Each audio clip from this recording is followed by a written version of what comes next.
আমাদেরকে দেশীয় অস্ত্র শস্ত্র নিয়ে আমাদের বিএনপির নেতা কর্মীদের উপর তারা নির্মম মাটিতে আমরা এরকম পরিস্থিতি কখনো লক্ষ্য করি নাই। প্রিয় ভাই আমার, আজকে এই ভোট বাহিনী এই স্বৈরাচারী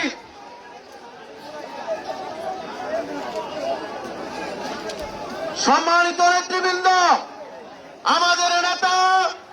মাহমুদুল হক রুবেল ভাই অত্যন্ত বিনয় এবং ধৈর্যের পরিচয় দিয়ে বলেছেন, আমাদের কোন নেতা কর্মী সকলকে নির্দেশনা দিয়েছেন আমরা এই শান্ত ছিনাই গতিকে অশান্ত করতে চাই না। প্রিয় ভাই আমার, আজকে আমাদের নেতা সকলকে বাংলাদেশের স্বাধীনতার বিপক্ষের শক্তি এই জমাত শিবির